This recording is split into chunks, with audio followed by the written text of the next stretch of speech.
ಸ್ನೇಹಿತರೆ, ಚರಿತ್ರೆ ಮತ್ತೊಂದು ವಿಡಿಯೋಗೆ ನಿಮಗೆಲ್ಲ ಪ್ರೀತಿಯ ಸ್ವಾಗತ. ನೀವೆಲ್ಲ ದೇವಸ್ಥಾನಕ್ಕೆ ಭೇಟಿ ಕೊಡ್ತೀರಿ. ಅದರ ಒಳಗೆ ಹೋದಾಗ ಅದರ ವಿವಿಧ ಪ್ರಾಂಗಣ ದಾಟಿ ಒಳಗೆ ಬಂದಾಗ ಕೊನೆಯಲ್ಲಿ ಒಂದು ಸಣ್ಣ ಗುಡಿ ಇರುತ್ತದೆ. ಅದನ್ನ ಗರ್ಭಗುಡಿ ಎಂದು ಕರೀತಾರೆ. ಈ ದೇವಸ್ಥಾನ ಎಷ್ಟೇ ದೊಡ್ಡದಾಗಿ ರಚನೆಯಾಗಿದ್ದರೂ ಸಹ ಒಳಗೆ ಕೊನೆಯಲ್ಲಿರುವ ಅದರ ಗರ್ಭಗುಡಿ ಮಾತ್ರ ತುಂಬಾನೇ ಸಂಕೀರ್ಣ ಗಾತ್ರದಲ್ಲಿರುತ್ತದೆ. ಇದು ಯಾಕೆ ಹೀಗೆ, ಇದರ ಹಿಂದಿರುವ ಕಾರಣವೇನೆಂದು ತಿಳಿಯೋದರ ಜೊತೆಗೆ ನಮ್ಮ ಯಾವುದೇ ದೇವಸ್ಥಾನಗಳ ರಚನೆಯ ಹಿಂದಿರುವ ವೈಜ್ಞಾನಿಕ ರಹಸ್ಯಗಳೇನು ಎನ್ನುವ ಬಗ್ಗೆ ಇವತ್ತಿನ ಈ ವಿಡಿಯೋದಲ್ಲಿ ಒಂದೊಂದಾಗಿಯೇ ತಿಳಿಯುತ್ತಾ ಹೋಗುವ ಬನ್ನಿ.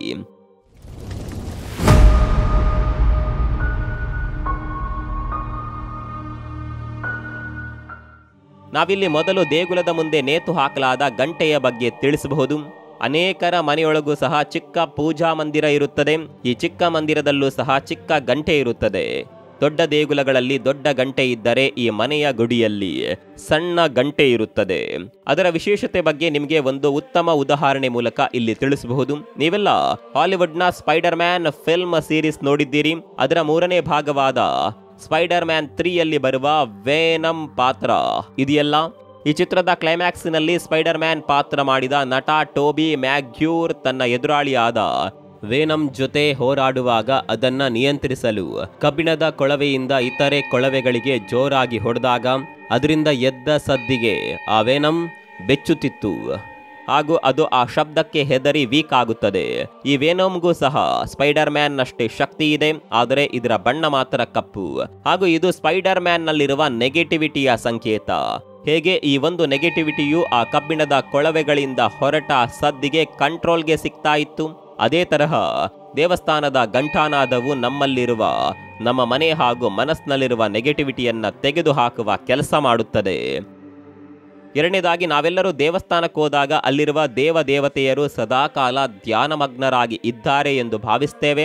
ನಾವು ಅಲ್ಲಿಗೆ ಬಂದಿರುವುದು ಅವರ ಗಮನಕ್ಕೆ ಬರಲಿ ಅಥವಾ ಅವರಿಗೆ ನಮ್ಮ ಬರುವಿಕೆ ಗೊತ್ತಾಗಲಿ ಎನ್ನುವ ಕಾರಣದಿಂದಲೇ ನಾವು ದೇವಸ್ಥಾನದ ಪ್ರಾಂಗಣದಲ್ಲಿರುವ ಗಂಟೆಯನ್ನ 3-4 ಸಲ ಬಾರಿಸುವುದು. ನಮ್ಮ ಮನೆಗಳಲ್ಲೆಲ್ಲ ಕಾಲಿಂಗ್ ಬೆಲ್ ಇರುತ್ತಲ್ಲ, ನಮ್ಮ ಮನೆಗೆ ಯಾರಾದರೂ ಬಂದರೆ ಅವರು ನಾವಿಲ್ಲಿಗೆ ಬಂದಿದ್ದೇವೆ ಎನ್ನುವ ಸೂಚನೆಗಾಗಿ ನಮ್ಮ ಮನೆಯ ಕಾಲಿಂಗ್ ಬೆಲ್ ಒತ್ತಿ ನಮಗೆ ತಿಳಿಸ್ತಾರೆ ಅಲ್ವಾ. ಅದೇ ರೀತಿ ದೇವಸ್ಥಾನದಲ್ಲಿ ಗಂಟೆಗಳನ್ನ ಸಹ ಇಡಲು ಇದೇ ಕಾರಣ. ನಾವು ವಿನಮ್ರ ಪೂರ್ವಕವಾಗಿ ಅಲ್ಲಿರುವ ಯಾವುದೇ ಶಕ್ತಿಗಳಿಗೆ ನತಮಸ್ತಕಾರಾಗಿ ನಾವು ಶರಣಾಗಿ ನಿಮ್ಮ ಸನ್ನಿಧಾನಕ್ಕೆ ಬಂದಿದ್ದೇವೆ ಎಂದು ಹೇಳುವುದೇ ಈ ಘಂಟಾನಾದದ ಅರ್ಥ. ಮೂರನೇದಾಗಿ, ಸಾಮಾನ್ಯವಾಗಿ ಯಾವುದೇ ದೇವಸ್ಥಾನದಲ್ಲಿ ಬೆಳಗ್ಗೆ ಹಾಗೂ ಸಂಜೆ ಸಮಯದಲ್ಲಿ ಅಲ್ಲಿ ಆರತಿ ಬೆಳಗುವ ಕೆಲವೇ ಕ್ಷಣಗಳ ಮೊದಲು ಗಂಟೆಗಳನ್ನ ಜೋರಾಗಿ ಬಾರಿಸಲಾಗುತ್ತದೆ. ಇದರರ್ಥ ಸುತ್ತಮುತ್ತ ಇರುವ ಎಲ್ಲರಿಗೂ ಇದು ಆರತಿಯ ಸಮಯ ಮತ್ತು ದೇವರ ದರ್ಶನದ ಹಾಗೂ ದೇವರ ಒಲುಮೆ ನಿಮಗೆ ಸಿಗುವ ಸಮಯ ಎನ್ನುವುದನ್ನ ಸುತ್ತಮುತ್ತ ಇರುವ ಎಲ್ಲರಿಗೂ ತಿಳಿಸುವ ಸಲುವಾಗಿ ಈ ರೀತಿಯ ವ್ಯವಸ್ಥೆ ಮಾಡಲಾಗಿದೆ. ಇದರ ಜೊತೆ ದೇವಸ್ಥಾನದ ಒಳಗೆ ಹಾಗೂ ಹೊರಗೆ ಇರುವ ದುಷ್ಟ ಶಕ್ತಿಗಳು ಅಲ್ಲಿ ಕ್ಷುದ್ರ ಶಕ್ತಿಗಳು ದೂರವಾಗಿ ಅಲ್ಲಿ ಪಾಸಿಟಿವ್ ಶಕ್ತಿಯೂ ಸಹ ಸೃಷ್ಟಿಯಾಗುತ್ತದೆ.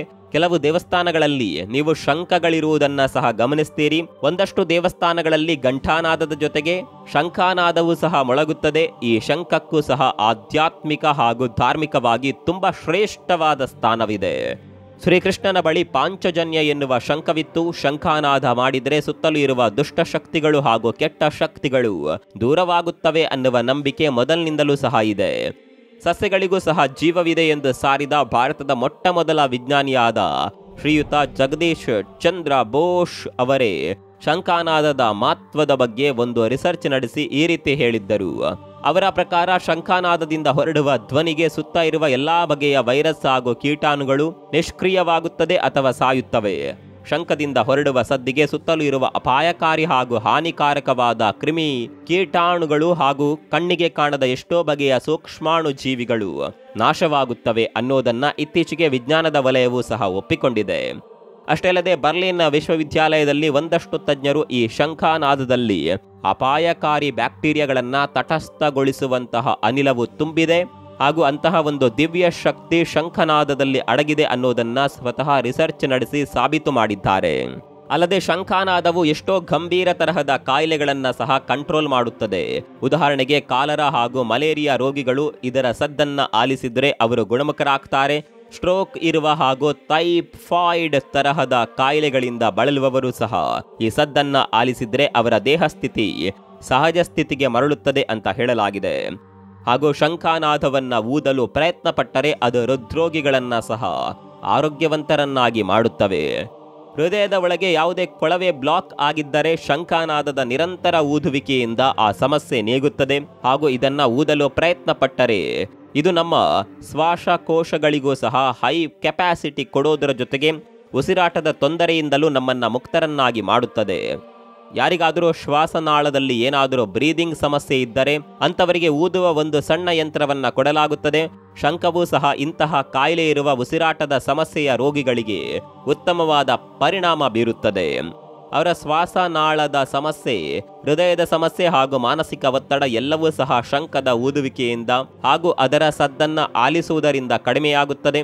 ಇದೆಲ್ಲದರ ಜೊತೆ ಅದು ಅಧಿಕ ರಕ್ತದೊತ್ತಡದ ಸಮಸ್ಯೆ, ಸಕ್ಕರೆ ಕಾಯಿಲೆ ಹಾಗೂ ಪಚನ ಕ್ರಿಯೆಯಂತಹ ಸಮಸ್ಯೆಗಳನ್ನು ಸಹ ನೀಗಿಸಿ ಚುರುಕುಗೊಳಿಸುತ್ತದೆ.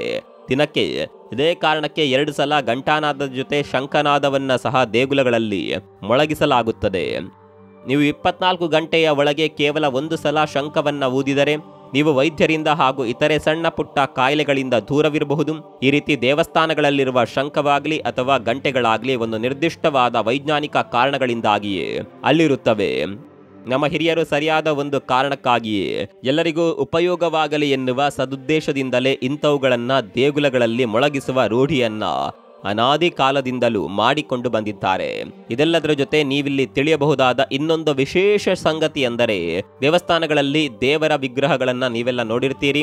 ಬಹುತೇಕ ಎಲ್ಲಾ ದೇವಸ್ಥಾನಗಳಲ್ಲೂ ಸಹ ಆರತಿ ಹಾಗೂ ತೀರ್ಥಗಳನ್ನ ಪಡೆದ ನಂತರ ಆ ವಿಗ್ರಹವನ್ನ 3 ಸುತ್ತು ಅಥವಾ 5 ಸುತ್ತು ಪ್ರದಕ್ಷಿಣೆ ಹಾಕುವುದು ಸಾಮಾನ್ಯವಾಗಿ ಎಲ್ಲಾ ಕಡೆ ಇರುವಂತಹ ಒಂದು ಪದ್ಧತಿ.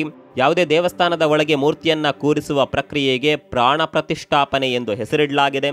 ಕಳೆದ ವರ್ಷದ ಜನವರಿಯಲ್ಲಿ ಅಯೋಧ್ಯ ರಾಮ ಮಂದಿರದ ರಾಮ ವಿಗ್ರಹವನ್ನ ಇದೇ ರೀತಿ ಪ್ರಾಣ ಪ್ರತಿಷ್ಠಾಪನೆ ಮೂಲಕ ಅಲ್ಲಿ ಕೂರಿಸಿದ್ದು ಇಡೀ ಜಗತ್ತಿನ ಗಮನಕ್ಕೆ ಬಂದಿದೆ. ನೀವು ಸಹ ಆ ಒಂದು ದಿವ್ಯ ಪ್ರಕ್ರಿಯೆಯನ್ನ ನೋಡಿ ಕಣ್ತುಂಬಿಕೊಂಡಿರಬಹುದು. ಪ್ರಾಣ ಪ್ರತಿಷ್ಠಾಪನೆ ಎಂದರೆ ನಿರ್ಜೀವವಾದ ಒಂದು ಕಲ್ಲಿನ ಒಳಗೆ ಆ ನಿರ್ದಿಷ್ಟ ದೇವರ ಪ್ರಾಣವನ್ನ ನಾವು ಆವಾಹನೆ ಮಾಡಿ ತುಂಬುವುದು ಎಂದರ್ಥ. ಆಗ ಆ ಮೂರ್ತಿಯ ಸುತ್ತ ಒಂದು ದಿವ್ಯವಾದ ಕಾಂತಕ್ಷೇತ್ರದ ಪ್ರಭಾವಳಿಯು ಸೃಷ್ಟಿಯಾಗುತ್ತದೆ. ಇದನ್ನೇ ಇಂಗ್ಲಿಷ್ನಲ್ಲಿ ಮ್ಯಾಗ್ನೆಟಿಕ್ ಫೀಲ್ಡ್ ಅಥವಾ ಆರಾ ಎನ್ನುತ್ತಾರೆ.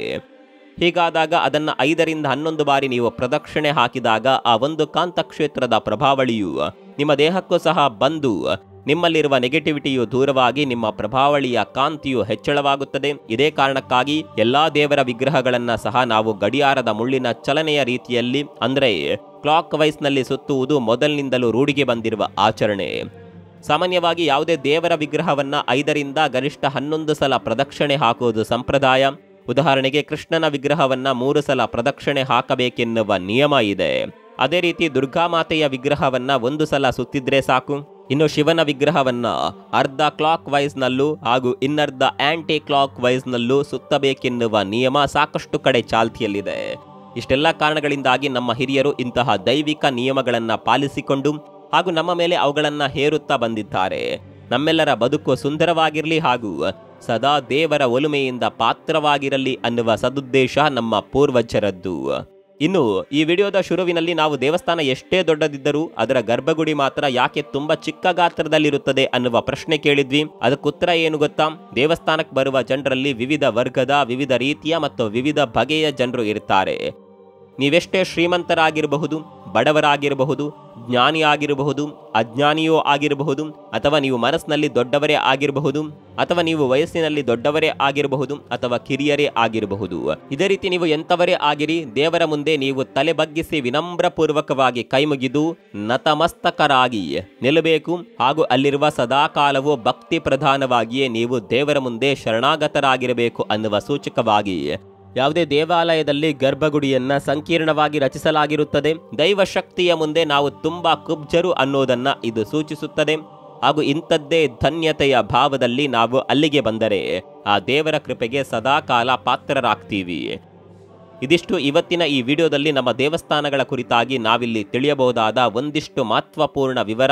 ಮುಂದಿನ ವಿಡಿಯೋದಲ್ಲಿ ಇನ್ನಷ್ಟು ಹೊಸ ಆಸಕ್ತಿಕರ ಸಂಗತಿಯೊಂದಿಗೆ ಮತ್ತೆ ಭೇಟಿಯಾಗೋಣ. ಅಲ್ಲಿವರೆಗೂ ನಮಸ್ಕಾರ.